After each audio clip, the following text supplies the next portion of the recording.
First on reporter. സംസ്ഥാനത്ത് വൈദ്യുതി നിയന്ത്രണം നീളും. ലോകകപ്പ് ഫൈനൽ ദിവസം നിയന്ത്രണം ഒഴിവാക്കാനുള്ള ശ്രമത്തിലാണ് KEB. ഓണക്കാലം മുന്നിൽ കണ്ട് അടുത്ത മാസത്തേക്കും വൈദ്യുതി ലഭ്യത ഉറപ്പാക്കാൻ ശ്രമമുണ്ട്. കേന്ദ്ര വൈദ്യുതി ഉൽപ്പാദന നിലയങ്ങളിൽ നിന്ന് അധിക വിഹിതം ലഭ്യമാക്കി വൈദ്യുതി വാങ്ങാൻ നീക്കം നടക്കുന്നു.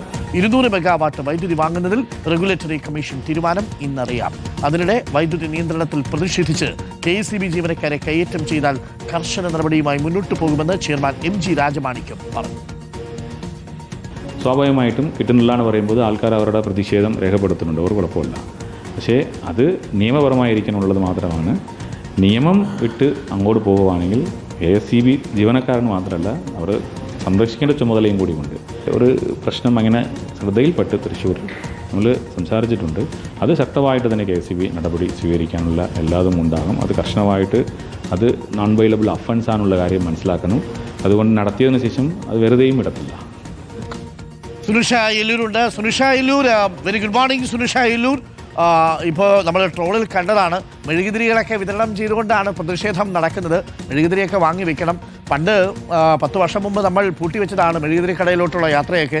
ഇപ്പോൾ പള്ളിയിലൊക്കെ പോകാൻ വേണ്ടിയിട്ടായിരുന്നു പിന്നെ ഇടക്കാലത്ത് മെഴുകുതിരി ഉപയോഗിച്ചത്. ഇപ്പോൾ മെഴുകുതിരി ബിസിനസ്സൊക്കെ ശക്തി പ്രാപിക്കുന്നു. പക്ഷേ എന്തായാലും സർക്കാർ ഇതിനെ നേരിടാനുള്ള നീക്കം തുടങ്ങിയെന്ന് കേൾക്കുന്നു. കൂടുതൽ വൈദ്യുതി വാങ്ങണം. പക്ഷേ പ്രതിസന്ധി കുറച്ചുനാൾ കൂടി നീളുമെന്നാണോ മനസ്സിലാക്കുന്നത്?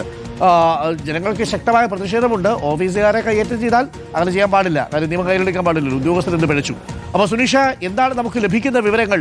ഈ പ്രതിസന്ധി നീളുമോ? കുറച്ചു കാലം കൂടി ഇരുണ്ട കാലത്ത് കഴിയേണ്ടി വരുമോ നമ്മൾ? Good morning Arun.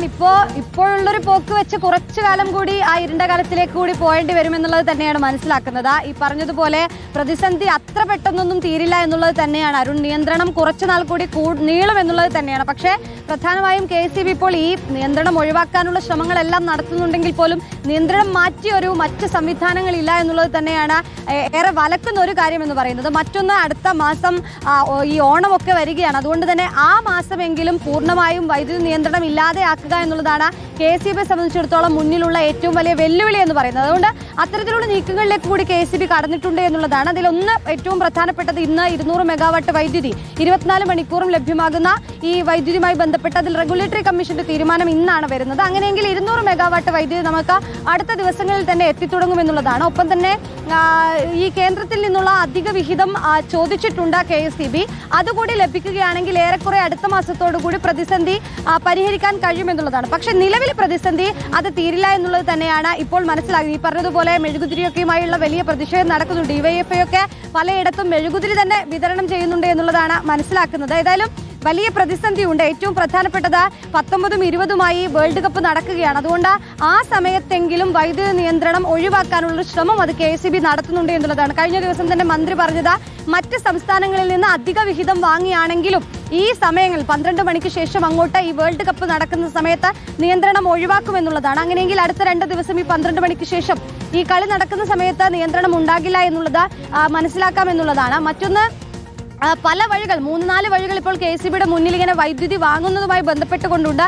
അതെല്ലാം ലഭിക്കുകയാണെങ്കിൽ സ്വാഭാവികമായും ഈ വൈദ്യുതി നിയന്ത്രണം ഒഴിവാക്കാം. പക്ഷേ ഈ പറഞ്ഞതുപോലെ ഈ ഒരു മാസം, ജൂലൈ മാസം ഏതായാലും നിയന്ത്രണമല്ലാതെ മറ്റു മാർഗമില്ല എന്നുള്ളത് തന്നെയാണ് ഇതിലൂടെ മനസ്സിലാകുന്നത്. വേറൊന്ന് ആവർത്തിച്ച് KEB പറയുന്നത് ജനങ്ങളോട് നിയന്ത്രണം വരുത്താനാണ്. KEB ഇപ്പോൾ ഒരു കണക്കായി പറയുന്നത്, അതായത് എല്ലാ വീട്ടിലെ ആളുകളും AC ഉപയോഗം അത് ഉറങ്ങാൻ കിടക്കുന്ന സമയം ആ സമയത്തിലേക്ക് മാറ്റുകയാണെങ്കിൽ, സാധാരണ 6 മണിക്ക് ശേഷം തന്നെ AC ഇടുന്നൊരു സാഹചര്യം പല വീടുകളിലുമുണ്ട്. പക്ഷെ അത് ഈ ഉറങ്ങാൻ കിടക്കുന്ന സമയത്തിലേക്ക് മാറ്റുകയാണെങ്കിൽ തന്നെ 10 മണിക്ക് മുന്നേയുള്ള വൈദ്യുതി നിയന്ത്രണം പൂർണ്ണമായും ഒഴിവാക്കാൻ പോലും കഴിയുമെന്നുള്ളതാണ് KEB പറയുന്നത്. അനാവശ്യമായി ഫാൻ ഇടുന്നത്, ലൈറ്റ് ഇടുന്നതൊക്കെ ഒഴിവാക്കുകയാണെങ്കിൽ തന്നെ ഒരു നിലവിലിപ്പോൾ നമ്മൾ പറഞ്ഞല്ലോ 800 മെഗാവാട്ടിന്റെ വൈദ്യുതി ആവശ്യകതയൊക്കെയാണ് കൂടി വരുന്നത്. കഴിഞ്ഞ ദിവസം അത് 1000 മെഗാവാട്ടിന്റെ ഒക്കെ ആയിരുന്നു. അപ്പോൾ ഒരു 600 മെഗാവാട്ട് വൈദ്യുതിയെങ്കിലും ഇത്തരത്തിൽ AC-യുടെ ഉപയോഗം പരിമിതപ്പെടുത്തുന്നത് വഴിയൊക്കെ കിട്ടുകയാണെങ്കിൽ അത് ഉപകാരപ്രദമാകുമെന്നുള്ളതാണ് KEB ആവർത്തിക്കുന്നത്. മറ്റൊന്ന്, ഈ പ്രതിഷേധത്തിന്റെ ഭാഗമായി ഈ KEB ജീവനക്കാരെ കയ്യേറ്റം ചെയ്യുന്നതാണ്. അതിലേതായാലും നിയമപരമായി തന്നെ നേരിടുമെന്നുള്ളതാണ്. തൃശ്ശൂരിലെ സംഭവങ്ങളെല്ലാം നമുക്ക് മുന്നിലുണ്ട്. അതുകൊണ്ട് തന്നെ നിയമപരമായി ഈ വിഷയങ്ങളെ നേരിടും. സ്വാഭാവികമായും പ്രതിഷേധവും സമരങ്ങളും എല്ലാം അത് അവരുടെ അവകാശമാണ്, അത് ചെയ്തോട്ടെ. പക്ഷേ KEB ജീവനക്കാരെ ആക്രമിക്കുകയാണെങ്കിൽ KEB വെറുതെ നോക്കി നിൽക്കില്ല. പകരം നിയമപരമായി തന്നെ നേരിട്ട് നടപടിയെടുക്കുമെന്നുള്ളതാണ് KCB ചെയർമാൻ പറയുന്നത്. ഏതായാലും അരുൺ, ആകെ മൊത്തത്തിൽ പ്രതിസന്ധി മാറിയിട്ടില്ല, നിയന്ത്രണം വരും ദിവസങ്ങളിലും തുടരും. പക്ഷേ അടുത്ത മാസമെങ്കിലും പൂർണ്ണമായും നിയന്ത്രണം ഒഴിവാക്കാനുള്ള ശ്രമം ഏതായാലും KCBയുടെ ഭാഗത്തു നിന്നും ഉണ്ടാകുന്നുണ്ട് എന്നുള്ളത്. Okay, thank you Suneesha. അപ്പോൾ അത്ര എളുപ്പം അങ്ങോട്ട് വെളിച്ചം തെളിയില്ല എന്നുള്ള വിവരമാണ് ഇപ്പോൾ സുനീഷ റിപ്പോർട്ട് ചെയ്യുന്നത്. ഒരു പ്രേക്ഷകൻ പറയുന്നു, പുളിയന്നൂർ പാല വൈദ്യുതി നിയന്ത്രണം ഒരു സമയപരിധി വെച്ചുകൂടെ? ഇതൊരു സമയം പോലും ഇല്ലാതെ തോന്നിയ സമയത്തൊക്കെ കളയുന്നു, 2-3 പ്രാവശ്യമൊക്കെ പോകുന്നു. ശരിയാണ് കേട്ടോ, എപ്പോഴാണ് പോകുന്നത് എന്ന് ഒരു നിശ്ചയവുമില്ല എന്നുള്ളതാണ്. വല്ലാത്ത കഷ്ടമാണ്.